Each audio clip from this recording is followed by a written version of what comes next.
Assalamualaikum warahmatullahi wabarakatuh.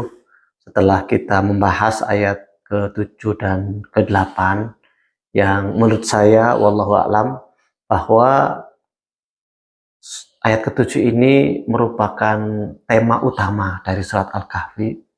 Kehidupan ini diciptakan oleh Allah Subhanahu wa taala untuk menguji umat manusia siapa yang paling baik amalnya. Paling baik amalnya itu menurut para ulama adalah yang paling tepat dan paling ikhlas.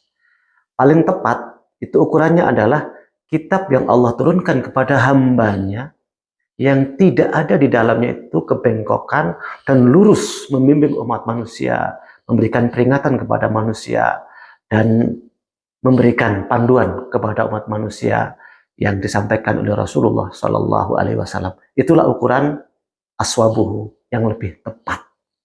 Yang kedua adalah lebih ikhlas. Lebih ikhlas itu ukurannya adalah paling fokus kepada alhamdulillahilladzi anzala ala abdihil kitab, yaitu pujian kepada Allah Subhanahu wa taala, fokus kepada Allah Subhanahu wa taala dalam segala hal. Kalau dipuji, memuji Allah Subhanahu wa taala. Kalau disanjung orang, ingat pada Allah Subhanahu wa taala, bukan malah membuat belok niatnya, atau kalau bahasa guyonannya yang awalnya Rabbaniyah menuju kepada Allah karena pujian-pujian dan karena gemerlapnya kehidupan dunia menjadi Rabbaniyah. Nah, surat Al-Kahfi ini intinya adalah mengajak umat manusia agar benar-benar amalnya itu tepat sesuai dengan panduan yang Allah berikan, dicontohkan oleh Rasulullah Shallallahu Alaihi Wasallam dan paling ikhlas menuju kepada Allah Subhanahu wa taala. Itulah ahsanu amalah. Nah, setelah memberikan pengantar seperti itu, bahkan di 1 sampai 8 juga di sela-selanya diceritakan tentang Nabi Muhammad SAW bersedih, bahkan hampir merusak dirinya ketika melihat orang-orang nggak beriman. Tentu itu diperingatkan oleh Allah Subhanahu wa taala karena tugas beliau hanya menyampaikan sesuai dengan panduan yang Allah berikan dan fokus ikhlas kepada Allah Subhanahu wa taala, apapun respon manusia nggak ada masalah. Maka di ayat ke-9 dan seterusnya nanti akan mengisahkan tentang realitas kehidupan dan contoh konkret dalam kehidupan untuk menuju ahsanu amalah. Contoh yang pertama adalah kisah Ashabul Kahfi, di mana Al-Kahfi menjadi nama bagi surat yang kita bahas kali ini.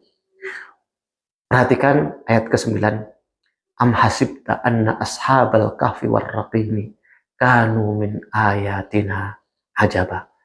Wahai Muhammad, apakah kamu menyangka, mengira bahwa ashabul kahfi dan ar-raqim itu adalah ayat-ayat Allah yang mengagumkan? Tentu itu bukan satu-satunya ayat Allah yang mengagumkan. Ayat-ayat Allah yang mengagumkan sangat banyak. Dan diantaranya adalah Ashabul Kahfi ini dan Ar-Raqim. Pertama, tentang Ar-Raqim ini, sebagian ulama, diantaranya di dalam tafsir Jalalain yang menjadi rujukan kaum muslimin di Asia hampir keseluruhannya, itu referensinya tafsir adalah Jalalain kebanyakan.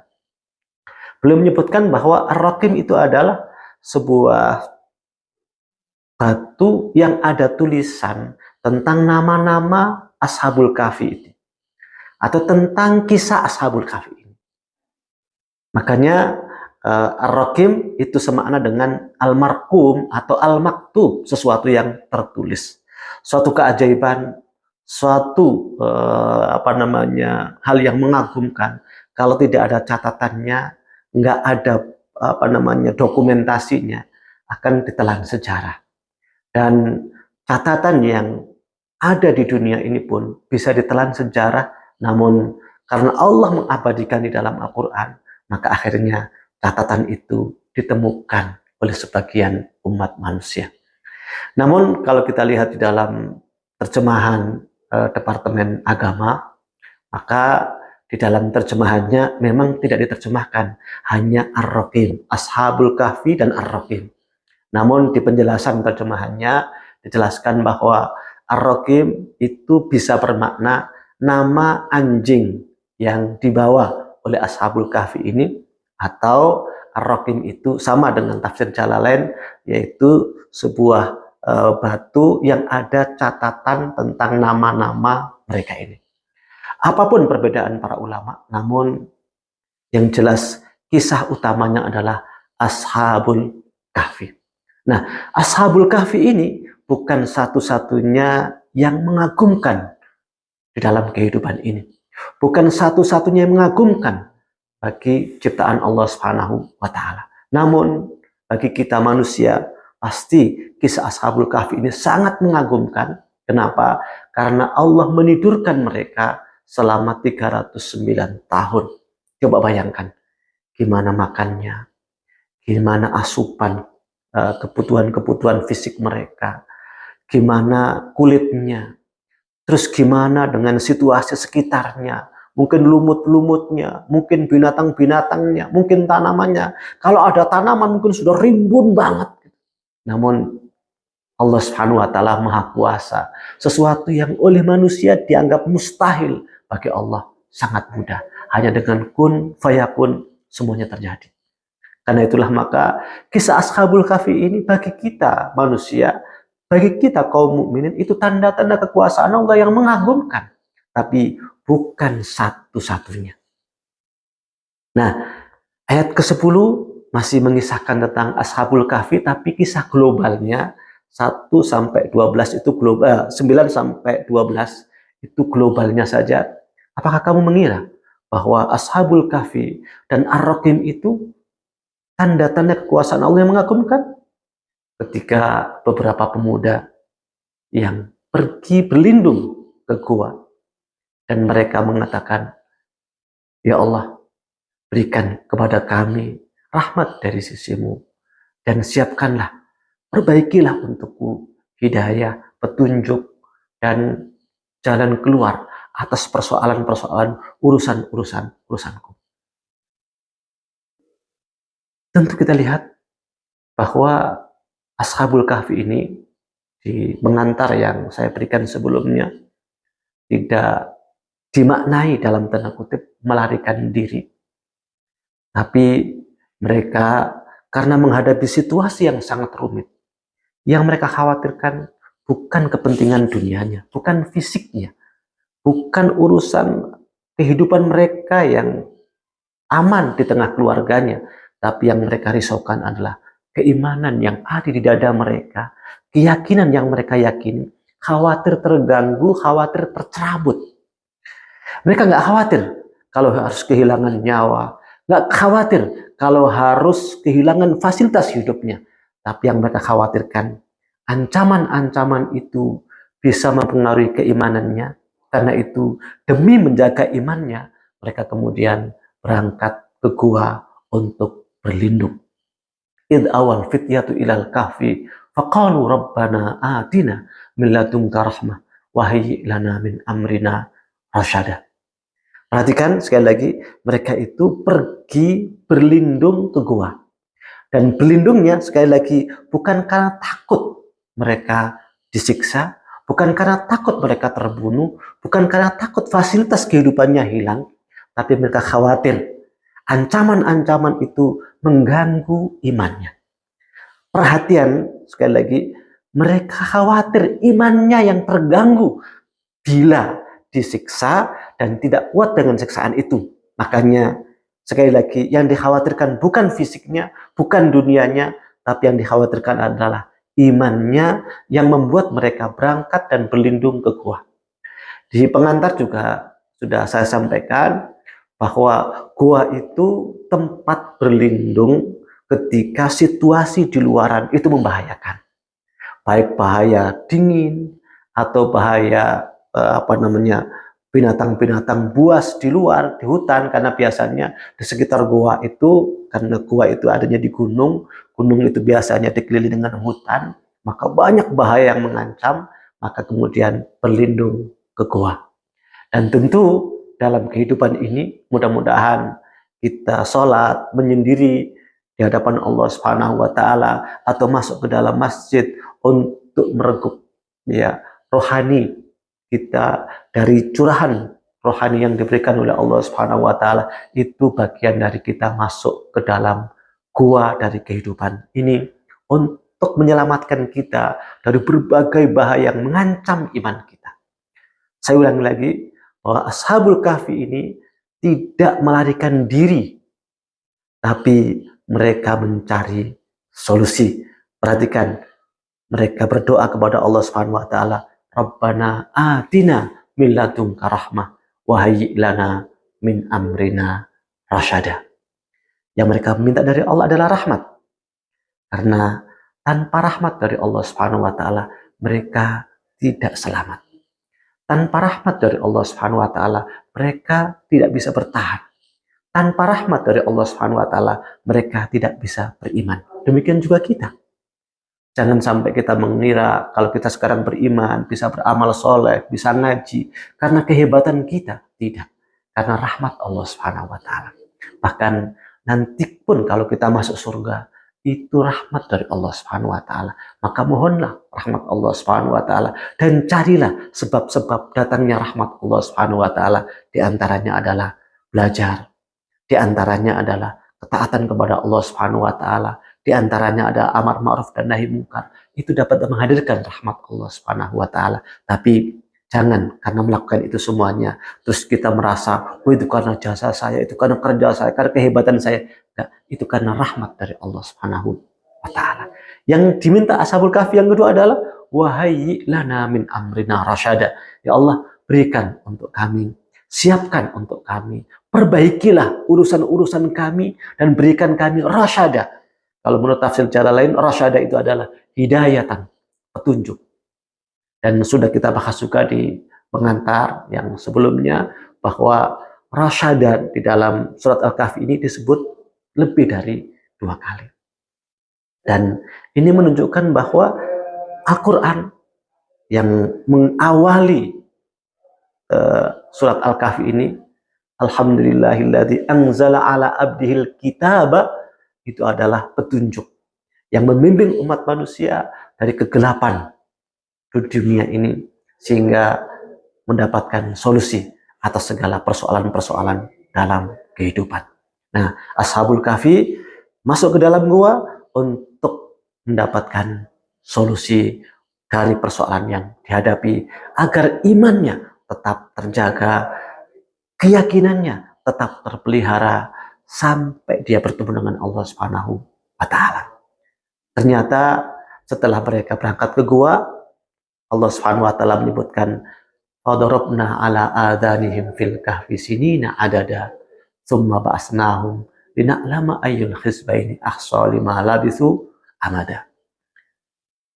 Ternyata mereka kemudian ditidurkan oleh Allah Subhanahu wa taala di dalam goa, dan uniknya Allah menyebutkan fadarabna ala adanihim, kami tutup telinga-telinga mereka. Tidak kami pejamkan mata mereka atau kami tidurkan mereka, tapi Allah menggunakan kalimat kami tutup telinga-telinga mereka. Ini menunjukkan bahwa ternyata yang paling penting dalam posisi tidur manusia itu telinganya nggak mendengar.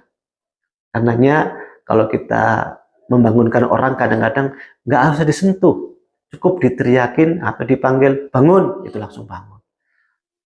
Dan kadang-kadang meskipun dalam situasi terang yang mata itu masih bisa membayang-bayangkan sekitarnya, tapi kalau telinganya sudah ditidurkan oleh Allah Subhanahu wa taala, maka dia pun bisa terlelap tidur. Dan memang kalau kita lihat dalam ayat-ayat Al-Qur'an dan hadis Rasulullah sallallahu alaihi wasallam, indera yang paling awal berfungsi dari manusia ketika lahir itu adalah telinga. Dan karena itu kita lihat dalam kehidupan banyak orang yang dibutakan matanya oleh Allah Subhanahu wa taala, tapi karena telinganya berfungsi, dia menjadi orang-orang yang hebat. Banyak ulama-ulama yang buta, banyak tokoh-tokoh yang buta, banyak.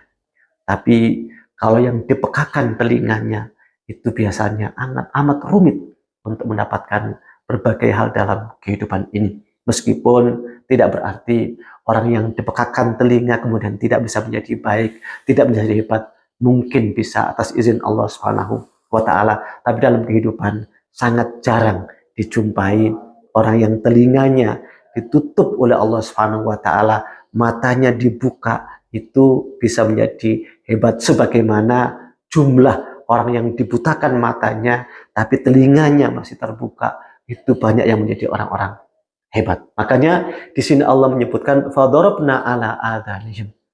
Kami tutup telinga mereka sehingga mereka tertidur beberapa masa. Dan di sini tidak disebutkan tahunnya, nanti di belakang ketika ada rinciannya akan dijelaskan. Lantas kemudian mereka dibangunkan. Nah, di sini lihat, yang menidurkan mereka Allah. Mereka tidak berencana tidur, tapi ditidurkan oleh Allah. Yang membangunkan juga Allah, bukan mereka bangun sendiri atau dibangunkan oleh yang lain, tapi Allah yang menidurkan mereka dan Allah yang membangunkan mereka. Demikian juga kita bisa tidur, alhamdulillah, pujilah Allah Subhanahu wa taala. Makanya kita mengatakan bismika Allahumma ahya wa bismika amut. Dengan namamu ya Allah, aku ahya wa amut, dan aku mati. Namun ketika kita bangun tidur, kita mengatakan alhamdulillahilladzi ahyana ba'dama amatana wa ilaihin nusyur. Segala puji bagi Allah yang menghidupkan kami setelah mewafatkan kami. Artinya yang menidurkan dan yang membangunkan kita Allah Subhanahu wa taala. Karenanya bagi kaum muslimin atau muslimat yang dibangunkan malam oleh Allah Subhanahu wa taala, jangan menyombongkan diri, tapi pujilah Allah Subhanahu wa taala yang telah membangunkan Anda untuk munajat kepadanya. Karena pada suatu hari ada seorang anak yang dibangunkan oleh ayahnya untuk sholat malam. Ketika dia bangun sholat malam, kemudian melihat sekelilingnya banyak orang-orang yang tidur, dia mengatakan kepada ayahnya, "Wahai ayah, saya sudah sholat malam, kok orang-orang pada masih tidur semuanya?" Kata ayahnya, "Wahai anakku, aku lebih suka kamu tidur daripada kamu bangun, lantas kamu merasa bangga, merasa sombong, menyombongkan diri di hadapan orang-orang yang ditidurkan oleh Allah Subhanahu wa taala." Karena itulah maka jika kita melakukan kebaikan, jika kita diberi kesempatan oleh Allah melakukan kebaikan, pujilah Allah Subhanahu wa taala. Dan kalau kita melakukan kesalahan, jangan mencela kecuali diri sendiri. Maka trailer dari kisah Ashabul Kahfi ini, perhatikan, cuma dikasih singkat saja oleh Allah Subhanahu wa taala. Di ayat yang ke-9 diberikan kepada Nabi Muhammad SAW, "Wahai Muhammad, apakah kamu menyangka bahwa kisah Ashabul Kahfi dan Raqim itu adalah tanda-tanda Allah yang mengagumkan?" Ketika para pemuda itu berangkat ke gua dan mereka berdoa kepada Allah Subhanahu wa taala, "Ya Allah, berikan kepada kami rahmat dari sisimu ya Allah, dan sediakan, siapkan, perbaiki urusan-urusan kami agar mendapatkan hidayah darimu ya Allah, mendapatkan bimbingan petunjuk darimu ya Allah." Lantas kami, Allah Subhanahu wa taala, menidurkan mereka beberapa masanya.